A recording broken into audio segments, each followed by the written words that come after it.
Morning, everybody. Welcome to Balancing Act, Advanced Inventory Optimization Techniques. My name is Jeff Woodmansee, along here with Jeffrey Porter. Hello, everybody. We've got just a few major areas to chat with you about today. Some safety stocking strategies. We'll look at lead time and some analysis there, replenishment methods, and then we'll try and bring it all together in one fell swoop there at the end. We'll start off with the real basic definition of safety stock, just to make sure everybody's on the same page. So this comes from the Association for Supply Chain Management and their Supply Chain Dictionary.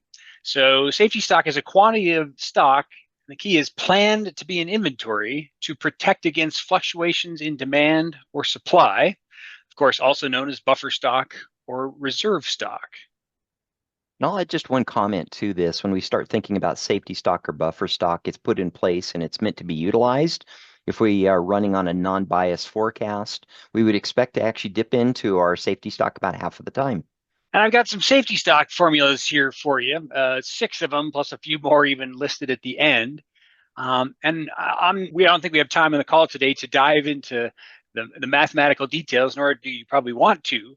The point is there are a variety of ways out there to calculate safety stock to deal with different situations, like a normal distribution or dealing specifically with demand uncertainty or lead time uncertainty or various other corner cases. And I don't know that there's one that we advocate more than another. I think we like method number 3 the best, but again, it depends on what fits in your business. The point is there are a few to choose from, and you want to find the one that is right for your business. All right, so not all inventory is created equal, and I'm sure everybody out there knows that, but we really want to take advantage of that principle as it relates to managing inventory overall. Yeah, and one caveat when we're coming into here is you start looking at some of these methodologies and our thoughts around evaluating inventory. We're oftentimes thinking about a distributor or a manufacturer with multiple locations, oftentimes with hundreds of SKUs, and oftentimes a decision that needs to be made around how much inventory to put in place to buffer against the demand uncertainty and the lead time uncertainty.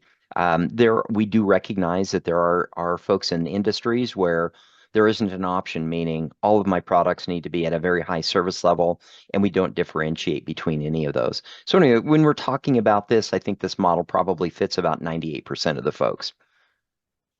So how to take advantage of this, that not all inventory is created equal, and really optimize through that. There are a few techniques. One is, these have been around for a long time, but the ABC stratification is probably one that many are familiar with and probably utilize today.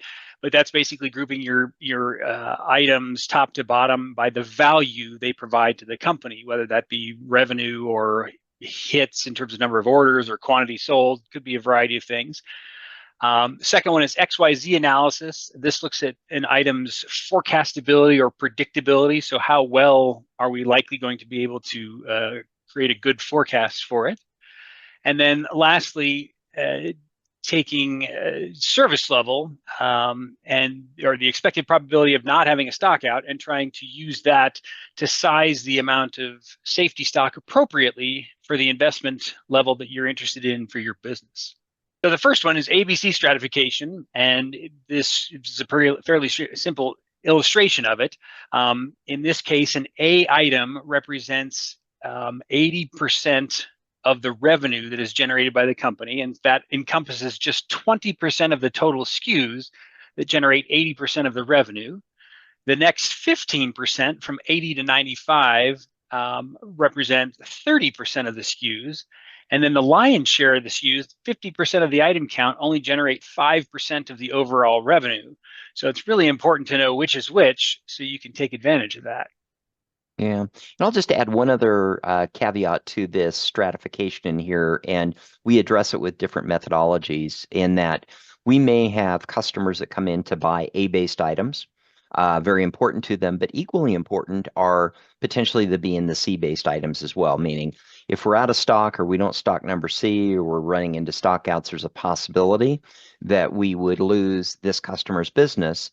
even though they come primarily for our A-based items. So one of the things that we highlight is which customers and the importance of all of these. So when we begin looking at this ABC stratification, it is truly an analysis where we're saying, let's pick a value like revenue or a combination of values and stratify them. Let's find out which is generating the most. And then to add a level of sophistication to the ABC stratification, you can do this in a number of different ways. Like it doesn't have to be just A, B, C. It could be A, B, C, D, A, B, C, D, E. Um, when we're evaluating what is generating the 80% of the revenue, is that based on historical sales or is that based on forecast or some combination of both? Where do you put your breakpoints? The Pareto naturally says it's sort of the 80-20 rule, but you could adjust the Pareto if you wanted. The classing criteria in and of itself, is it the number of times something is ordered? Is it the cost? Is it the revenues, the margin, quantity mix? What makes the most sense for your business? And then how frequently do you recalculate this? An A might become a B, a C might become an A over time, but do you recalculate it every day, every week, every month, every quarter? What's the right interval? And then lastly, Jeffrey's example earlier with multiple locations, multiple geographies, things sell differently in different locales. And so is it better to take this ABC stratification and place it over your warehouse in Los Angeles and place a different one over your warehouse in New York because they're disparate? So a lot of different things you can think of to really enhance this process. Yeah. And just to add to that, Jeff, as we begin looking at the segregation in here, category, subcategory, oftentimes when our clients approach these, they want to approach these different product categories differently. So the ability to segregate those independently and create this own evaluation. The one thing that I would comment on with respect to the recalculation frequency, you don't want to do it too frequently. You might find that your items are skipping back and forth, maybe between an A and a B and a B and an A. That can have drastic changes depending on where your service level settings are. Typically, we advocate for a monthly and or a quarterly evaluation. Obviously, depends on your industry that you're in, but that would be my comments there. The next component is the XYZ analysis, and that's speaking more at predictability or forecastability of an item. And we tried to illustrate that here where an X is an item that's the most forecastable, very low demand variation. You're selling this month in and month out. You can see a sales history in a graph to the left there. And so there's lots of data for an algorithm to chew on to come up with a reasonable forecast. On the other hand, as soon as you move to Y and Z, Y becomes a moderately forecastable. We have some data points in there, but there are a lot of zeros in between. And so it's harder to tell for a system, is that seasonality? Is that, what is that?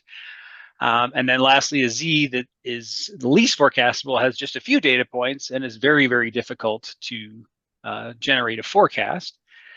And the XYZ you can use coefficient of variation or historical forecast error to be the measure of and to differentiate X, Y, and Z. You want to take this one, Jeffrey, service level? Sure, be happy to. Probably my favorite curve and exchange in all of this. Lots of history behind this one. So service level really is the probability of not having a stock out. So it really becomes a decision point. I would tell you one thing coming into this, when we start thinking about service level, we like service level being set by the business and the business stewards or the folks that are in charge, from the standpoint that this is a tool if you're operating in the operations, tactically executing or planning to safety stock. This again becomes a strategic decision with the company. But what this is doing is it's going out and it's measuring and calculates the percent of time you fulfilled an order as requested. For looking at this curve, if we look at the x-axis, in here we have the inventory level. And then on the right axis, we have, excuse me, on the y-axis, we have the inventory level, and on the x, we have the service level. The curve that's represented in here, the blue curve, identifies for a specific item the overall forecastability of that item. As we move up on the curve, guaranteeing that we have higher and higher service level requires greater investment in inventory. So what this is doing is it's empowering us to be able to say, if I want this service level objective from a demand perspective, I need to be carrying this much inventory. So it's going to directly correlate with the safety stock needed to ensure that inventory availability. Oftentimes, what we'll notice here, as you can see, as we're getting into the higher service levels, there tends to be a bit of a hockey stick effect on the amount of inventory that needs to be carried to guarantee that service level. Essentially, what we're doing is we're going further and further out on these curves to say, I mean, there's a probability that we could get orders in that level, but are we willing to be able to stock against those? So anyway, I love the service level exchange chart. It's in my opinion, probably one of the things that enables the organizations to make decisions on, do we want a specific stocking level or do we want a specific service level, because it correlates the two of them. Very, very empowering for an organization. Agreed.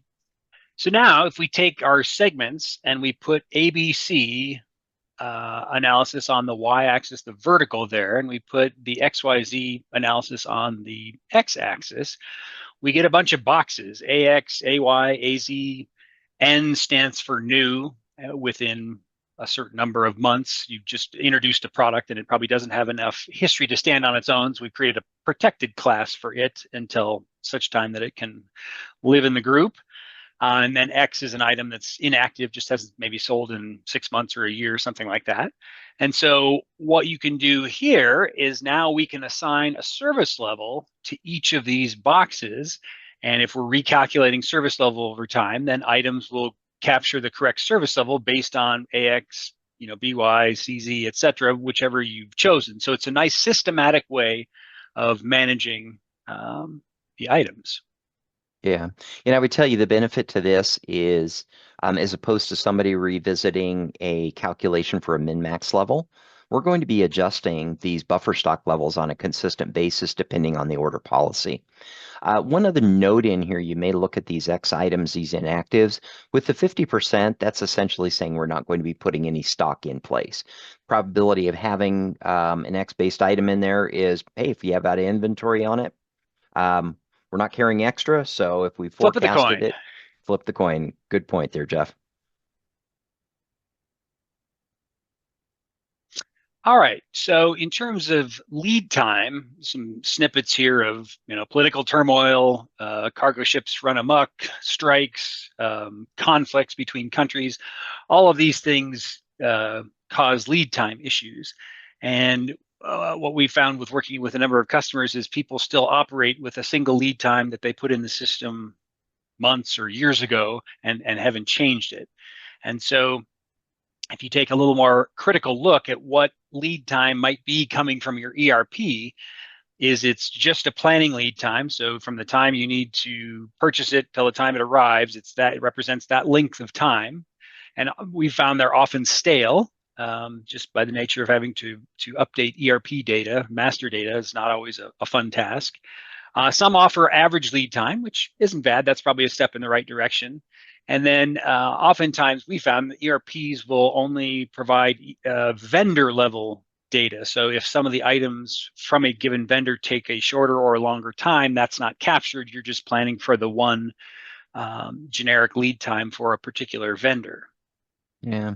I'll just make one other comment with respect to this. Oftentimes, folks will say, well, our ERP will calculate an average lead time in using that.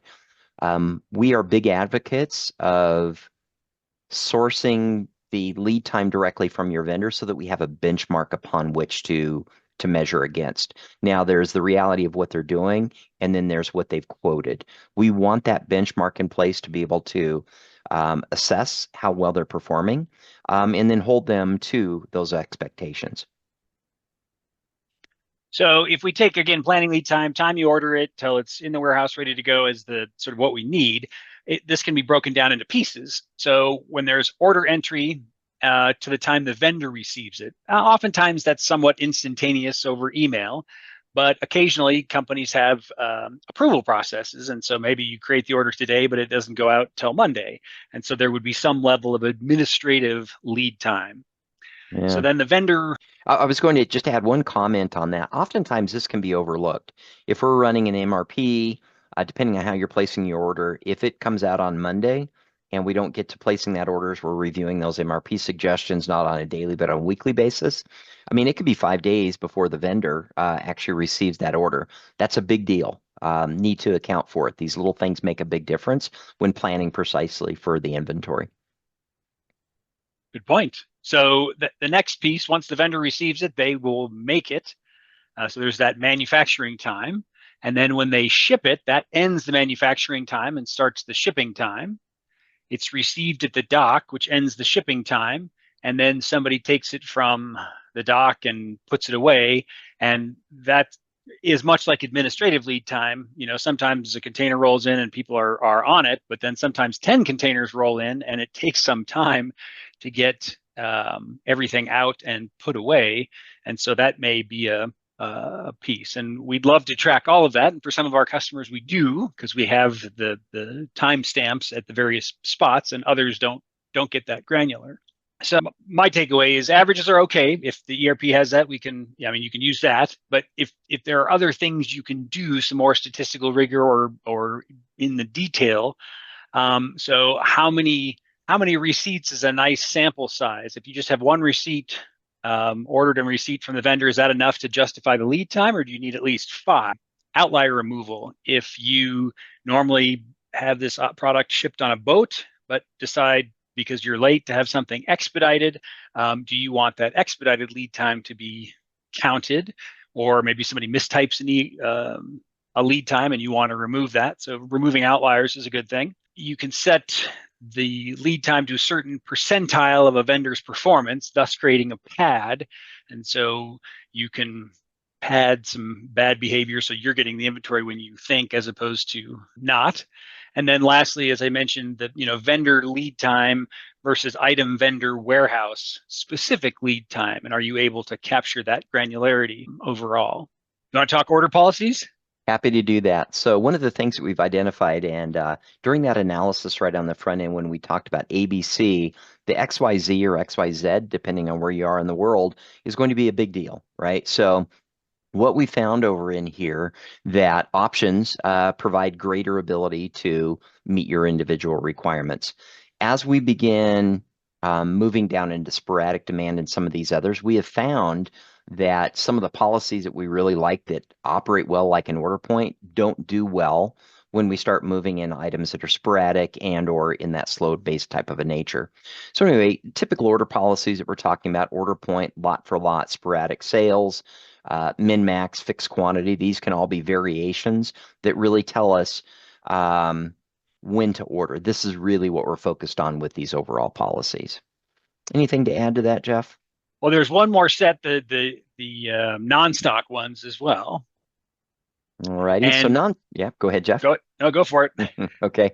Non-stock would be a buy to order, meaning I don't regularly carry this, but when I get an order in for it, I'm going to suggest or generate a replenishment from my vendor. Line item buy to order. So essentially, we're looking at the line item, not necessarily the entire order. A build to order. Build to order would be, hey, this is a manufactured or assembled order. I wait for that order to arrive. Do not order discontinued oftentimes as products are exiting. We can control the replenishment on that.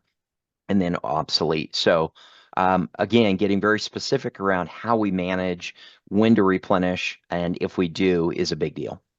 All right. So then you can also take the same concept we were talking about earlier with the segmentation and apply order policies to it. So my AX items, the ones that, my bread and butter items, I want to use order point, but my AY, which are a little bit harder to forecast, maybe I want to do a min max or something like that. So you can make decisions about order policies in the matrix as well. And then finally, if we put everything together, you can combine those two matrices and put service level and order policy in the same block. So again, my AX, looks like I forgot the X on the top. My AX items would have a 99% service level, and order point would be the order policy. On the other hand, maybe my D items, I have a 70% service level and they're buy to order because I don't want to stock them necessarily. And then again, what's nice about this is you spend the time on the front end to create this matrix, and then you can either duplicate it or you can make changes and apply it by warehouse, by category, by subcategory, by price tier. And so again, it becomes a very nice management tool to take care of everything, and we're going to recalculate, every day, week, month, whatever is right, and that should then take care of itself. Yeah, and the whole focus here would be kind of an ounce of prevention or work on the front end, really identifying what our goals and objectives are with these individual SKUs as they fall in this matrix is a big deal. It does take a little bit of time and evaluation. I will also tell you that when we begin looking at specific items, oftentimes touching base with sales or product marketing management, we may find that when we look at the analytics from this ABC analysis, that we find an item that falls into a B-based category, but we really need an A. This becomes the rule. We might have exceptions in all of this that really require maybe an override in a service level or an order policy of sorts, but it should address the majority of the SKUs that we are carrying. One other item that I'll pop in here as well relates directly to we're working in price tiers. So for instance, we may have a D-based item that's relatively inexpensive, and we don't want to buy it frequently. So for instance, a lower service level often will bring in lower amounts of inventory. We've incorporated this concept of a price tier, which essentially says, yeah, I've got a bunch of D-based items. They're kind of small. I only want to order them or replenish them once a year. So there's this third dimension that can be added to this matrix as well, which says, hey, D-based items that fall into sporadic and slow, let's just bring a lot of that inventory in so I'm not bothered or I don't have to order it frequently. On the other hand, I may have a D-based item that's really expensive, and yeah, I don't really want to carry a lot of them, but it is a requirement that we actually carry it. So really dive into this matrix and get very specific around how we're replenishing inventory and how frequently. I would tell you the time spent analyzing, strategically thinking about how we're going to replenish inventory and setting these settings will ensure that our settings are proper, right, for our SKUs when we come into each time we recalculate. Anything else you wanted to add there, Jeff? I guess when I thought back through this, the key takeaways, again, not all inventory is equal. So let's segment and take advantage of that. And you can do that by volume or variability or importance with the ABC, XYZ, and service level. It's nice to have choice among order policies so that you can match a given item in a given location with the way you would prefer to have it replenished over time. And then, while this is certainly built into the software that we work with, if you're not using it, it's possible to, still accomplish this sort of thing using the same principles. And so one of the things we're going to do is we want to thank you for joining today. If you do have further questions, by the way, the webinar is not over at this point. We actually had a couple questions come in before the event occurred. We want to address those, but we also want to make sure that if you have questions or follow-up, Jeff and or myself, we'd be happy to follow up with you on those. We also have some resources out here as well.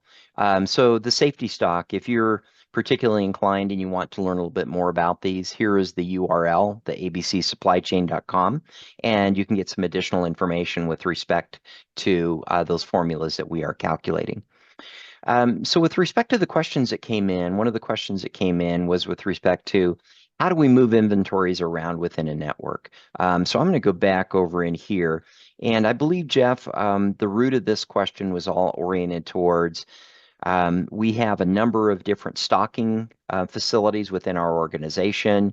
And how do we make sure that we have the right product in the right locations?